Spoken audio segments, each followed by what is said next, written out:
Good morning, this is Dr. Bill White again, and I want to talk to you about some of these aids that help you do orthodontics. It's little things that you might not think about doing, but they certainly do help out in doing orthodontics. And this is number 2. I'm just going to pick up where we were with number 1 there.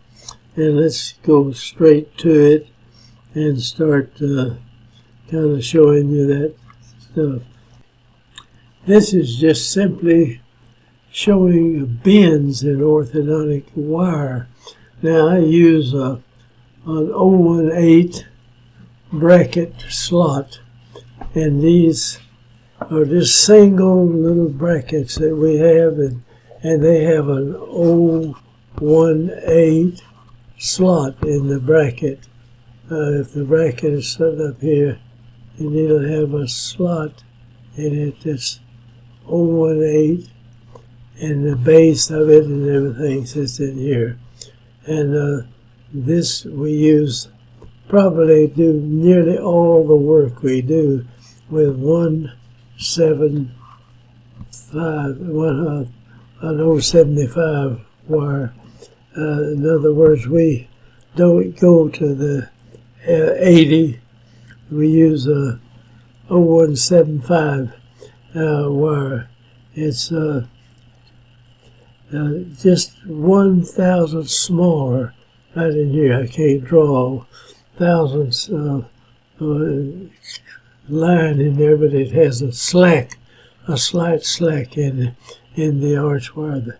In other words, this arch wire here is slightly smaller than the gap that's going through right here. Now here, this is too much of a bend, and this bend, we make a cuspid eminence, something come like that. That was just too much to do this. So we reduce this down and then bring this more straighter out like this, and line this cuspid up in a nice shaped line. Now you're interested in stuff like this is not perfect here. In other words, it wouldn't hurt if you had a slight bend in this wire right here that would pull this edge out so this is lined up ideally all the way. Now this would be a cuspid and bicuspid and lateral. This is a lateral cuspid, and this would be a bicuspid down in here. Let's go ahead to the next slide, and I'm going to show the molars in this particular case. Like we've got the incisal edge of the molars. This one is just a little too low over here on this side. So rather than,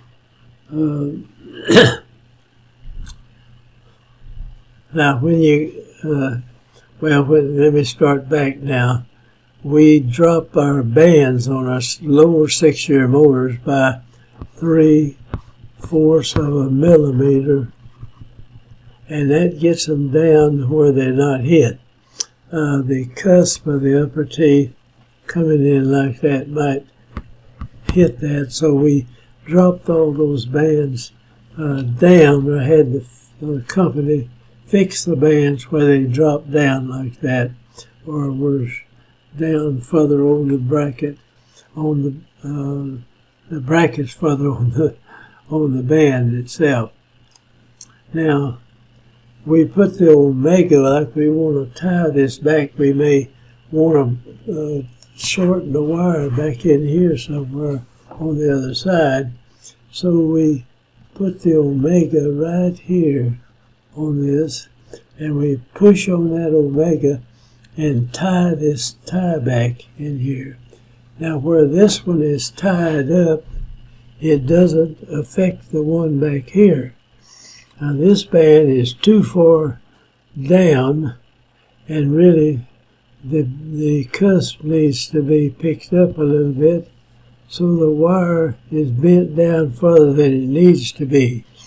But what I want to make sure you know is that if you have any bend at all between the first and second molar, then you're going to have to change this bracket, or this tube in the bracket here. You'll have to peel that off, and then this becomes a bracket instead of a tube, so you can make a bend in the arch wire. This bend ought to be a little less than that and bring this up. This is not a good example to show you, but anyway, you get the idea of how we deal with this. Bands are just made to fit, but they don't fit every tooth. You see, this is down further on this end than it is on the other end. If the band were rotated and was up a little bit more over here and down a little bit more there, then this would probably fit right straight into that. So these are some things that are made. The thing that you want to do is have your bands on the molars. If you got brackets back there, put the bracket 3/4 of a millimeter lower, and then have to lower this 3/4 of a millimeter, and you do the same thing on your bicuspid all the way around. It doesn't matter. We drop them 3/4 of a millimeter. Now I do want to bring out one thing where you put the band or the bracket further down on the tooth. If you've got a tooth that has let me just erase that and just make a deal here. Let's say we have a tooth that comes out like this and goes down in the roots, and we have a bracket bonded on that tooth. Say it's bonded right in here, and the bracket slot would go out like that. You see, it goes straight out. Now if you put this bracket down further on the tooth, it's going to change this torque. Now this would just fit, a straight piece of wire would fit right into that bracket right there. But if I slide this bracket down further, there's a curvature in this, and the bracket's going out this way. Down here it'd be going down, and down here it'd be going the other way. Now as you go down with your brackets on the tooth, you reduce the torque in the tooth. And that's a fact. I've been to lecture and they told me that was wrong. The guy lecturing didn't know what he's talking about. The thing is not. Now, if I pull it down here and I stick the slot in it, will be coming straight off like this. It's not like that. And so if you stick a straight piece of wire into that bracket, and the bracket, let me make it more so you'll see it. And if we slide that in there, you're going to have to bend this wire to where it's angled this way. It has to be angled this way. And we straighten it out and put it into this bracket here, and this wire will be then bent that way. All right, you're putting force on the top up here and down here. And if you push up or twist on that, it's going to tend to rotate this tooth in this direction. Now that happens if you put the bracket down further on the tooth. Now most of the time there's not enough curvature in here to make a whole lot of difference, and you're not going down very far, so you don't have to worry too much about it. And when you get out here to lower anterior teeth, they're almost straight in here, so you have the same torque as you go down on a straight one. Now this is something that is get the nitty-picking stuff on the wire. and what you have to do to get the tooth lined up. If you put negative torque in this tooth, it will make the roof of it go like that.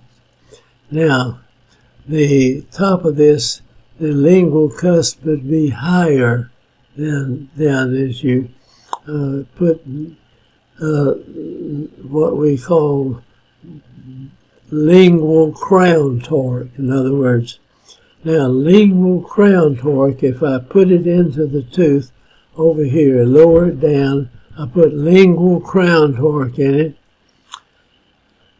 If you have a large, like you get this one in here and you put a big daddy wire in there and you want to bring this out, and that wire might be out here, and we bring it in and tie it to this tooth, then it's going to pull this crown in this direction.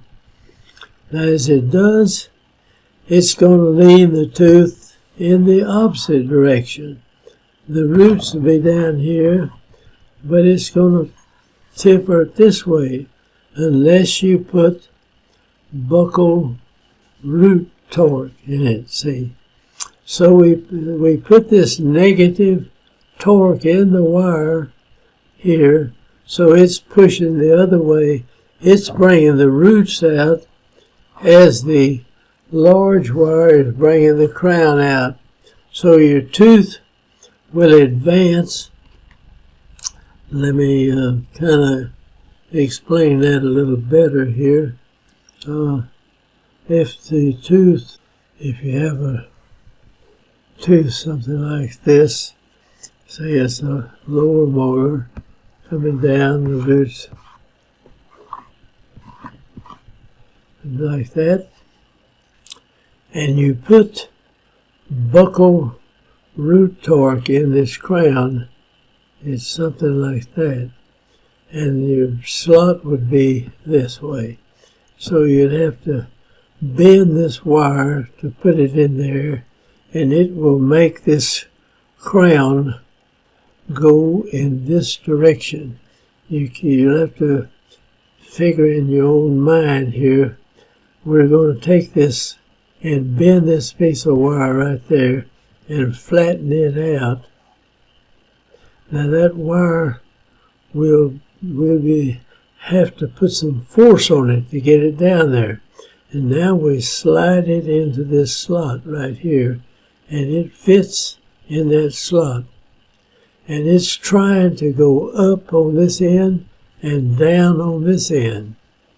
And the effect it has on this tooth right here, it's going to make this tooth, or try to make it go in this direction, like that. Now, if it does, that pushes the crown over in this direction.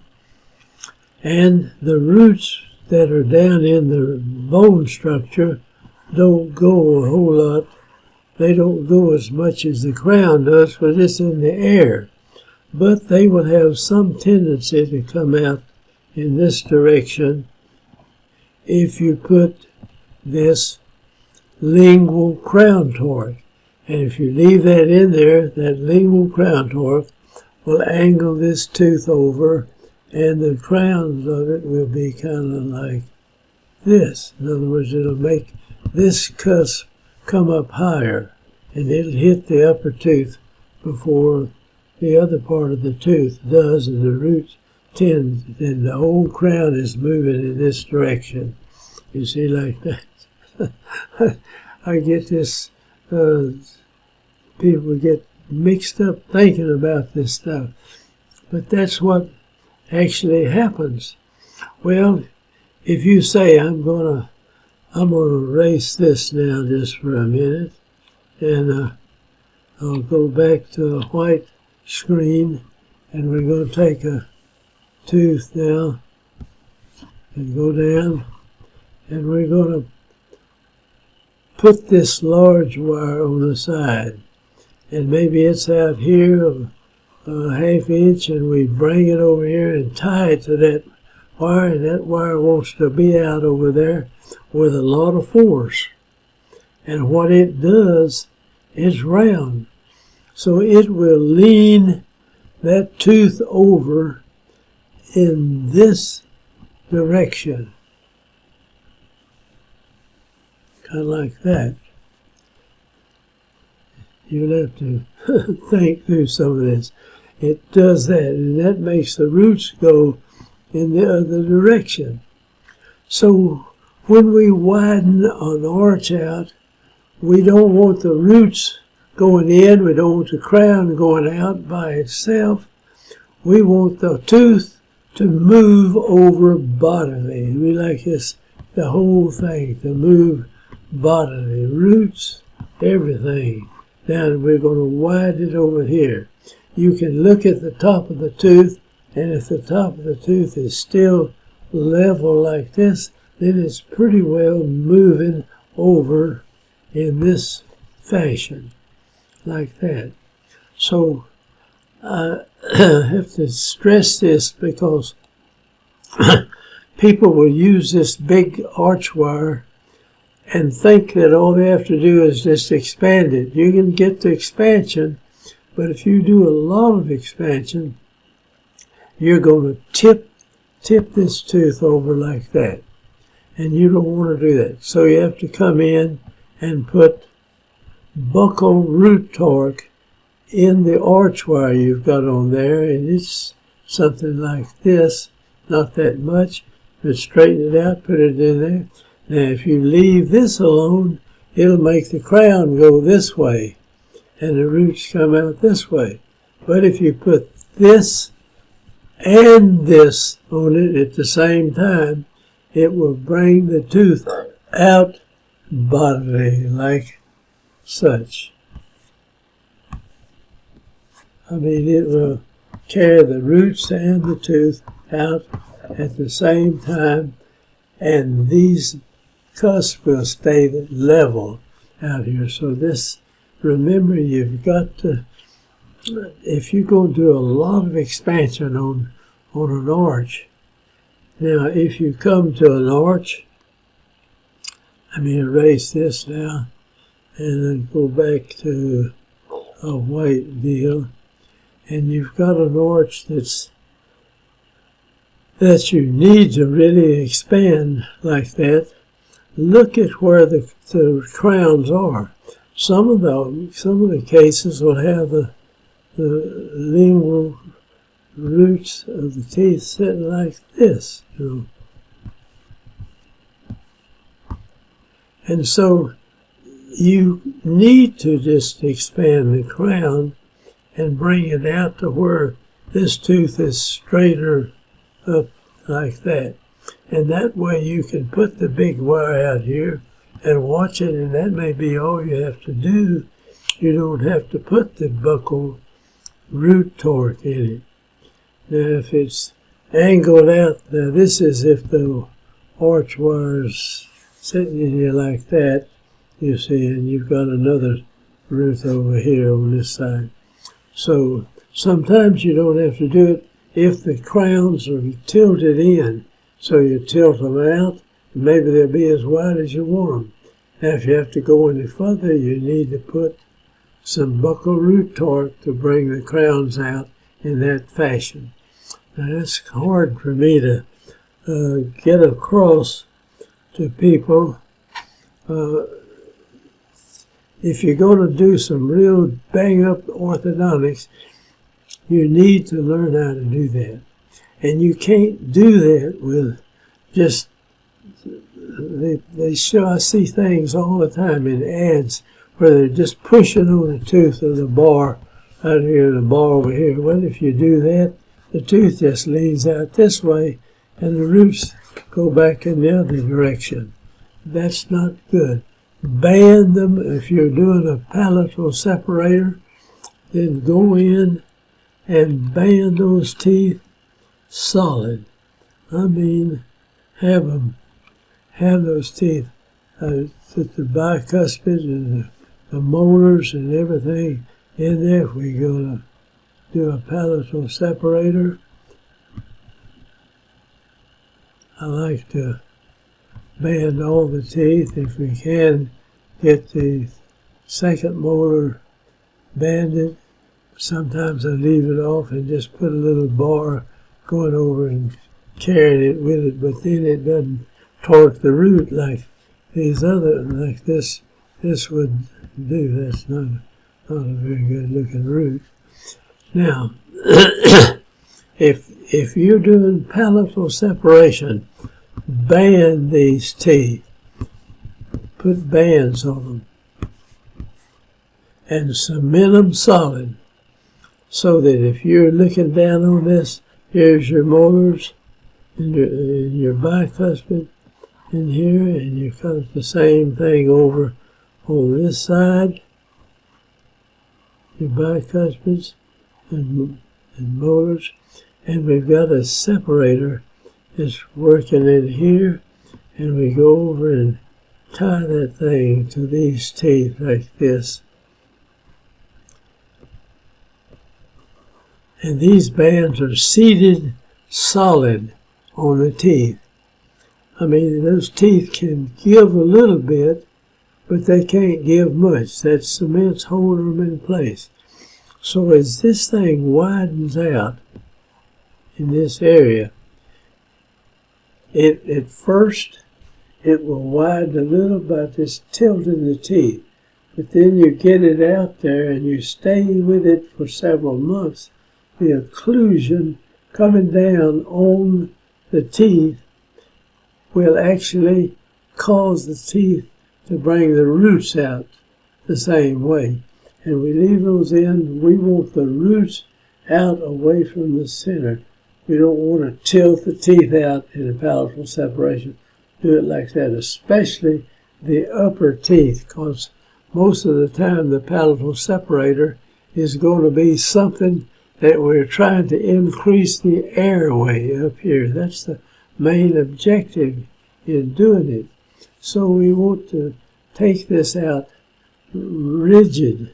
I mean, we're going to band these teeth, and lock them down in that. And then when we push on them, and they're going out like those teeth are going to go bodily.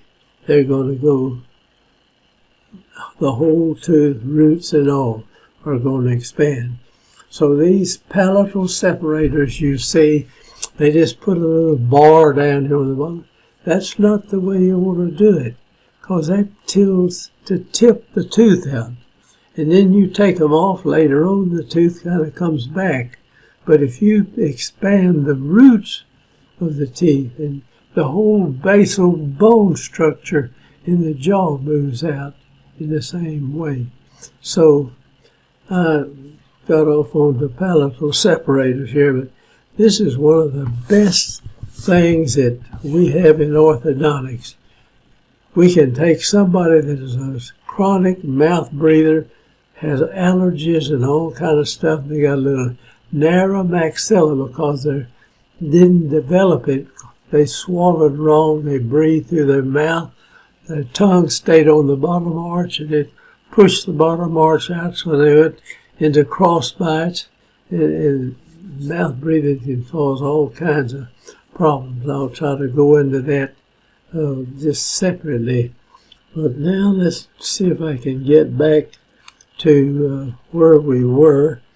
Like if you have this band that slipped on to where it fit, you got that and you got this, but I want to raise that. I put too much bend in that. This ought to be about like that. Then you can put it in there and raise it. It'll have an effect of picking that up.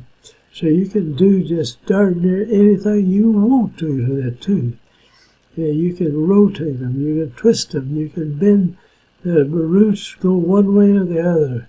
You can just, the machine, the stuff that we're using on the teeth today, you can just do anything you really want within question. And age doesn't count it out. That's just a bunch of bull.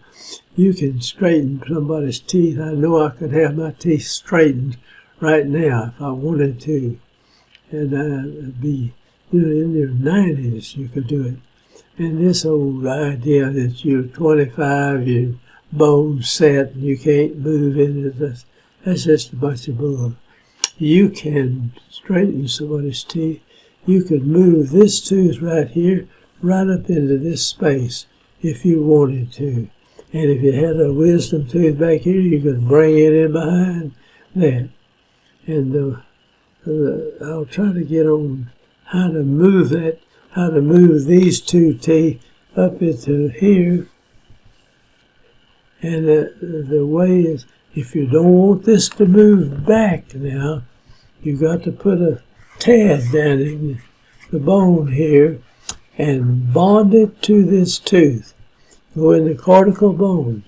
Then you can pull back on this, and this will move forward, but this won't move backward. And that's the way we pull the second and third molar up into the 6-year molar spot. And that's something that ought to be taught in every orthodontic school. There is no sense. And the kids, neglecting their teeth when they're young, when the 6-year molar comes in, so they get rotten decay in there and they lose this tooth. Well, this one will lean over in there and they have a big mess later on. You can bring this up and close that and close the other. That's ought to be something that is definitely taught in the orthodontic schools, or anybody taking courses in orthodontics ought to learn how to do that. It's just not a very difficult thing. And when you extract the tooth, start this one in there immediately. I mean, if you have somebody take out the tooth, put a packet in there. When it quits bleeding, have your stuff on the tooth before you take it out. Then take it out that same day. Start moving this tooth into there, because you've got cortical bone here, and you got a tooth up there and a tooth back here, and you extract that when that cortical bone is plenty wide. But if you leave this alone very long, the cortical bone will move in like this, and you'll have a knife edge of bone in there. And people say, well, you can't move the tooth in. But you can. It just takes you about 2 or 3 times longer to move the teeth together if you've got a knife edge cortical bone. Instead of starting on the same day, we can move a tooth into a socket in just a few months' time, really. So let me get back to this. I'm not going to get very far today on this. That's just showing it up close. But now remember, if you've got a bend between the first and second molar, you've got to peel this off. It's kind of like a sardine lid. You have to get something underneath here and just work on it, and you peel that off. And now you've got a bracket, and you have to ligature the wire onto that tooth. All right, let me erase that and go on. Now looking down on it from the top side, if this bracket is off here and the cusp are coming along here, good, then you make an end bend and do like that. Now, nothing fits perfectly like that. And people think, well, I'll buy this straight wire stuff and I'll put it on there. I'll buy the straight wire material, but I alter it like I want it to. Now, when I look down on there, this tube will go right there, and I'm come through out here, it will be out here, and I don't want the tooth to move there. Then I make a little dog leg bend in there and put it in that spot, and I have to peel the top off of that one to get it in there. And that makes these incisors, see, this is the lower tooth, and your upper lingual cusp is going to fit down in here. It'll be up and then down over here, and we lower the brackets so these cusps don't have to hit them in there. So I'd like to lower all my brackets in that fashion. Now there's this bend. If you don't know how to bend, you're going to catch this with a plier that holds it tight right in here. And I take my thumb and bend this a little bit here, and then bend this back in the way, and now it's bent permanently. But I had to convert this to a slot. No, I'm going backwards here. I had to convert it into the slot right over here once I made this bend and put it back in like that. And that's the way we're going to make this fit this, or make this match up by how we do the wire down here on the bottom part. That's what I want to get across to here. Now I don't know, I may be talking to somebody that's been doing orthodontics for years and you know how to do all this stuff. Well, you just go do something else while I try to pick up those that need to know how to do this. Now when we have our bands made up, I put little lingual buttons on the lingual side of the bands, because every once in a while I need them. Now if that irritates the tongue, you put one of the little rubber or plastic O-rings around it, like that, and the tongue doesn't bother the tongue. Now if I want to close a space in here, just pull. These teeth will go back and these teeth will come forward, and this will fit together in here, but they're going to lean some. So we have to kind of alter the wire going across there, get up like that. And that makes the root go forward in this area, so they be parallel. You can do that. Now you can rotate this tooth. You hook it on here, and you put a certain amount of pressure on this side, and it looks like we've got more pressure over here. See how those O's are stretched out? So this tooth is really going back and it's leaning too much in that direction. So you can rotate this tooth one way or the other by how you tighten this elastic chain. By putting more force on one side than you have on the other, you can back this up and rotate this tooth as it goes back. And if you didn't want these to come forward, you put your little screw in the palate on the buccal side of the cortical bone and bond that dude to the tooth really firm, and this will stay there, and this will go back into the space. Now this is what we do for tongue thrusting. You get somebody, I have adults that are tongue thrusters that carried over from this early childhood or something, and they're tongue thrusters. So I've got a lot of bands, and I put metal bands around each of their teeth like that.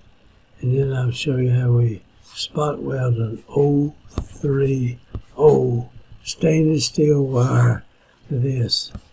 And this right here, just spot welded.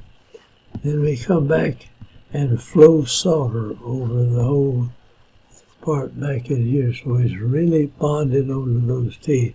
Then I bend that back so that it comes close to the palate, but not hit the palate. In fact, if your mouth is open, give it some space, because they'll stop sticking their tongue in there and the bite will close down, and then these little prongs will come into the palate. If they do that, you got to bend them back in with them bonded on like that. So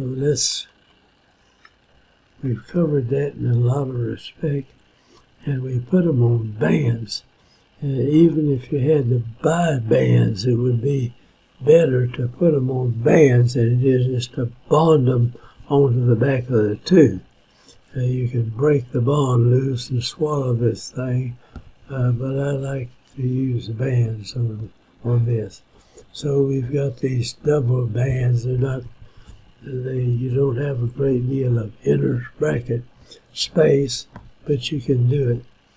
And this is the surest way to correct the tongue thrust. But before you correct the tongue thrust, make sure you have worked on the airway on that person, and you've got them where they can breathe, where they breathe at night. They're not sitting there with their mouth open. It's very difficult to break a tongue thrust if you still are mouth breathing. Mouth breathing is a detrimental thing to the orthodontics. I could talk to you all day long about mouth breathing. Now, we go in and we line that up for tongue thrust, and it'll work. And when they close together, that's the way it looks from the inside. And your tongue will go up there and bang, it'll hit this thing. It'll do it about 2 times. And I've had a doctor one time, was bad tongue thruster. And I said, I want to know exactly what you do. And he said, I hit that thing about twice, maybe touched it on the 3rd time, but my tongue quit going up there. It didn't, it just stays away from there. And you can tell if you bite your tongue one time and the next day you bite it again in the same place you bit it the day before, your tongue will not go over in that spot for a while. You'll just talk kind of funny, and your tongue will say, I don't give a darn what you want to say. I'm not getting over there and getting bit again. And that's the way the tongue is. It's got a mind of its own. And this tells it, stay out of there, So we leave those on until they get to where they don't even pay any attention to them. They just go right on. And they're spot welded and soldered, and it's hard to get them off. But sometimes a person will break one off and swallow it. But it's very, very rare. So I'm going to just leave that. We've covered tongue thrust before. There it is again, a different view of it. Now, separating the teeth is a very important thing, whereas we used to have to separate every tooth in there. It was a pain in the rear to go in and put separators all over there, and it made person's mouths sore. They couldn't hardly eat anything. Now we put a couple of separators in between the 6-year molar and the 2nd molar, and that's it. We get them in. We'll start with just banding the 6-year molar, and then I may come back the next month and put a separator back, or I might have room to put the 1st and 2nd band on with just one separation up here and one down in this area right there. These are good separators. They hold up good. They expand after they've been in there a while. So we'll catch those with a dental floss. I've got a way of show you what we do with separators. Now you run with some dental floss in here, and you put it back over there, and you pull on it, and it pops it off right here. If you wanted to, you could stick another piece of dental floss in here, and come back here, and you'd have it on the 2 pieces of dental waxed dental floss. Now it's like that, and now I can take that and put it under the teeth. We got one of the little spring. This line's out of place right here, but this comes out and comes around, and then this is an intruding wire, and that's the omega that goes in the back part of it right there. I think that slides out of position there. Okay, there we pop the separator off. We take it, put it in like that, and you can nearly always get the dental floss down between the teeth. You just go back and forth, and it'll nearly always you can go down in between the teeth with that. Now once you get it down here, you pull on this side right here, and it pulls this separator in underneath the tooth. So you've got the separator line in between the two contact points right here. The separator's kind of like that. Now let me erase that. All right, we've got it down. Now sometimes we try to get it in there, and then sometimes both sides will pop down, and we have to pop it back, and it may slip out, but you get to where you get it down in there, and you can tease it, and you got your contact points on the teeth, something like that, and the separator will be up here and down here in between those contact points. Now, if you cannot do that, sometimes we'll pull both sides of this separator down in here, and then just pull them together up here and tie them. So we've got 2 layers of the separator all the way around the contact point in here, if we tie them that way. So you can do a lot of separating with it in that fashion. So let's pause for a minute here.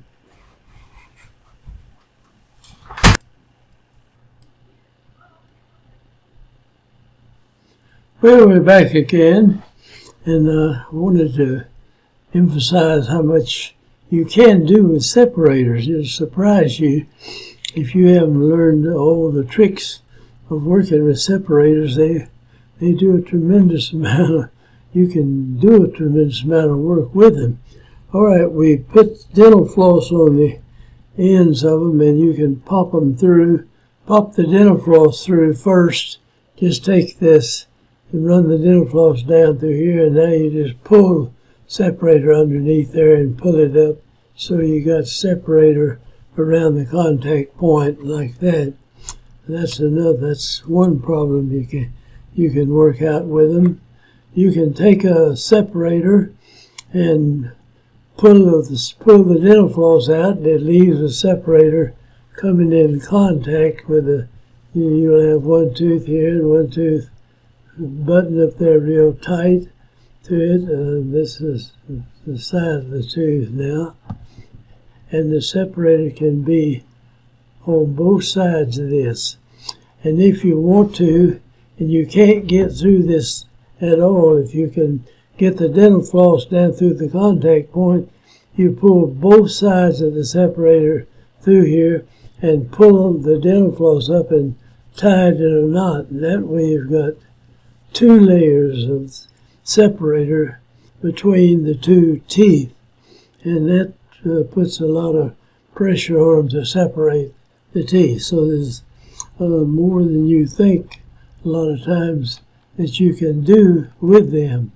Now, you can also take a separator and go down. I've got one here somewhere where we've got the separator in between the wisdom tooth and the second molar. Like you'd have a second molar come along like this, and you'd have a wisdom tooth erupting up like something like that, and it'd be tissue over the top of it.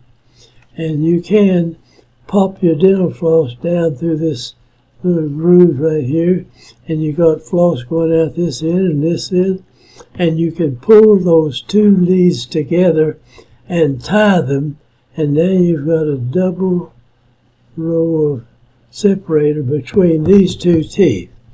And you leave this alone for about a week before you mess with it again, and you leave that separator with the knot tied in it right there, and you come back and the tooth will be pushed back something like that, And frequently we get a tooth that's hung up right here, and you back it up, put it up.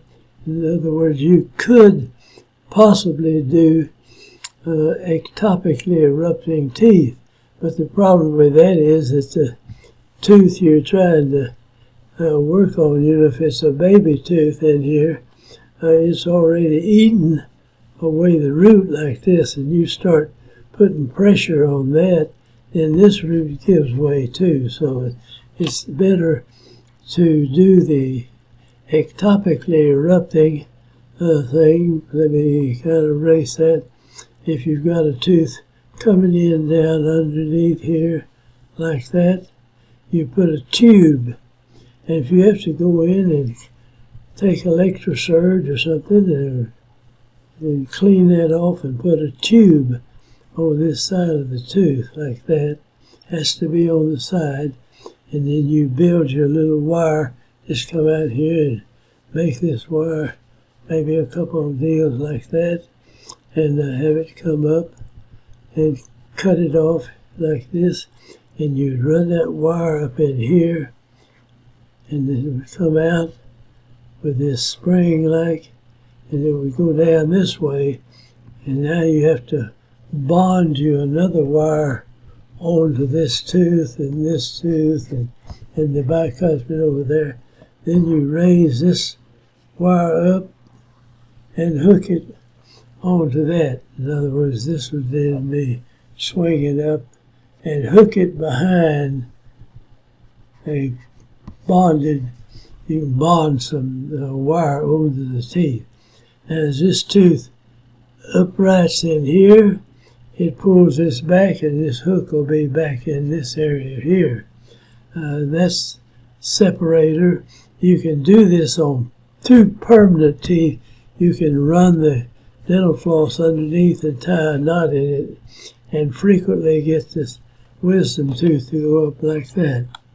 So that's just some more things that you can do with separators. Let's go on to now here is a case where we had a second molar here that was really covered up with tissue, seemed like, and we popped the dental floss, and you pull forward on it and pull it, and got the separator in between the teeth down here at the bottom. Then we've got a wisdom tooth sitting right in here, and I think we had to get that tooth out. You could have saved it, but you didn't have any room at all for it, so it's better that it went. Now this separator is doubled under there with the floss coming out this end and coming out this end over here. We have a double separator underneath there. Now you pull those over and tie a knot right in that, and it'll shove this tooth back in that direction. I think I may be able to show that on this x-ray. Now there it is.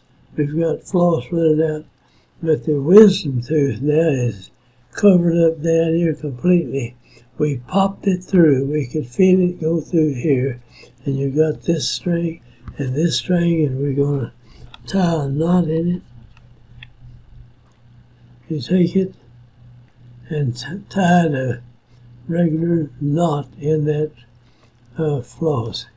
So here it was. We went down under there, and then we got it up and tied this knot in this, the second molar, I think, or that is the tooth that we're trying to get in. Anyway, that puts a lot of pressure on it, and it'll shove this tooth back, and then you take it out, and the tooth will grow back, and a lot of times it'll grow and hit at an angle and come on up in the mouth. Now, years ago, we did not have these stretchy separators. We used brass wire, and we could take, I'm going to show you how to do that if you have to do it. We just took the brass wire and wrapped it around This was an old needle. We sterilized our needles and things back then. And you wrapped it around this steel tube like that. And then we would take it off of the tube, and you got a spring like that. Now you take a pair of snips and go down and just cut this like such. And there we're cutting it. And we end up with a lot of little deals like this. Now you take this brass wire like that, and you put a pair of pliers on it. Well, I got a pair here. If that wouldn't work too good, but I take a pair of pliers, something like that, and I catch the end of that wire and mash the heck out of it, like that. Now, I'm going to draw this big where you can see it a little better and clear it up. So you got a piece of wire like that coming out of there, and you mash it with that plier, and your wire would just make a flat place out here in it, and then there's your wire coming back like that. It may be bigger than this. Then you take this flattened out. If you look at it from the side, you'd have the wire going here, and then it would go down, and it would just be a little flat piece of this brass wire like that. Now, I take that and cut it off, something like this. And that leaves a pretty sharp point in this brass wire. In other words, you can mash it, cut it, and then you take it, and it's like holding a needle. Then in the, like if you just went back to this now, it would be like clamping a needle right in here, and we have this sticking out where it would go right in. Now there we are holding this, and then we clamp it. Now flatten this out here and cut it, and it leaves a sharp edge right there. Now you can, if you sterilize this, you can actually run it through the gum tissue and separate with it that way. Now there we run it in, you see we got this little sharp, but not very much. Bring it back over, and then twist it down in that fashion. And we used to separate everything like that with this brass wire. Then you cut it off and tuck it in and leave it. And if you want to come back and make another twist on that, that'll spread it a little bit more, and you'll have space like that between your teeth with nothing but a piece of brass wire, about an old 3/0 or something like that. Brass wire, maybe not even that big. And that makes an excellent separator, and it's also you can chew with it and everything else. They've come out with some real good separator that one of the manufacturers making this. You've got a spring, you know, it's kind of like that. It goes back over here, drops down, and circles around, and comes back here. Now what you do, you don't put your wire here, but you put your plier in here, in this gap. And now you press, see, well, they recommend putting a plier right here. Now we press this circle we've got up here on the surface of the tooth. Just press it and go down this way, and it opens this thing up. This will open up, and when you get it opened up, you slide this part in between the teeth. So it goes in here, you open it up, slide it up in there, and now this part is pressing down against that. And I have never lost them, and they'll go, they separate the two, something like this, and then they come back in, you've got this separator that's sitting in there, and it's clamping down on that, and it'll separate the teeth. It's excellent. I keep a bunch of these. I would keep them in a drawer there where I could use them whenever I felt like I needed to get one in there real quick. I could put this in there and just leave them alone for a week or two, and that'll separate the good. And you can pull them out and sterilize them if you want to, and use them in other cases.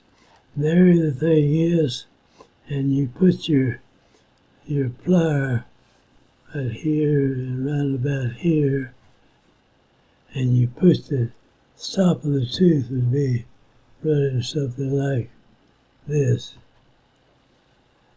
And you sprung it so you got this would be going down there, something like that, and you press that in, and now you slide this part down in between the teeth. And now that is a gem dandy. Somebody thought that one up and really did a good job of it. That's a good piece of material to keep and use like that. So we'll go on to the next thing here. I'm going to cover this and then I'll stop and end this thing. We strip the teeth. Frequently we strip the teeth.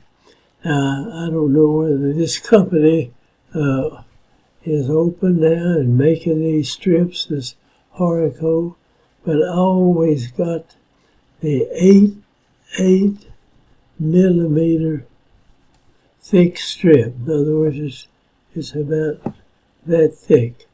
And they come along in pieces like that, and a lot of times you cut them in 3 pieces and use them, like you whack this in there. You get single side grit and double both sides with a grit on them. And then I'll show you how to put this on the tooth in just a second here. I'll erase that. And I always keep those. And you don't want to strip teeth frequently. The one tooth will be bigger than another one on its opposite tooth, and you can't get them to fit together properly. Then strip the one that's too big, and it probably needs to be stripped in one particular spot. Don't just go in and strip everything in all. That's not what you want. You want to look at where the teeth interdigitate. And if there's a spot in there where they do not interdigitate, in other words, one of them needs to be thicker or thinner, you have to make one of them thinner, and then it'll come together where you'll have teeth that's lined up. Let me get rid of that. And this is the 8 millimeter fine side. Now that's the way we strip with those. We run them like, you can strip in there, you have a little flat edge on the teeth. You go through this way right here, and you'll have a flat contact point. And then just do that around each of these teeth. And now you take that out and close that up. In other words, you squeeze that together, and you've got these flat contact points. Now that, you wonder, well, what good is the flat contact point? And let me see if I can explain that. I'm going to get like you've got one tooth coming over here like such, and another tooth coming over here like such. And if you go in and make a flat contact point right in there. You don't have to take much off. Then this tooth has to slide all the way to the side over here before it'll slip past. Whereas it's a round contact point like that, it can just slip a little bit and then the one tooth will go by the other, kind of like that. But you flatten these contact points out. Now, if you've ever put rocks together, in other words, they build the Roman arch and all this stuff. I've seen a bridge over in Europe that was actually just, let me get a flat area here. It was just a bridge over not a wide river, but there was no steel in this bridge at all. And it had a little deal up here that was quite thin. And I saw a bus go over that. I was sitting there watching it, and this bus pulled over that thing right like that. That's a little thicker than that. Now what they did, they built this up in this out of here where they could lay rocks in there. But the rocks would be like this. And the next rock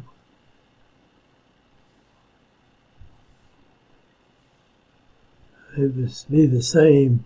In other words, each rock had a taper to it, where this would be thinner, come out like that.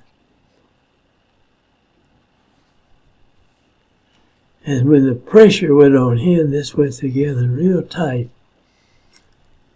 And that holds the arch up.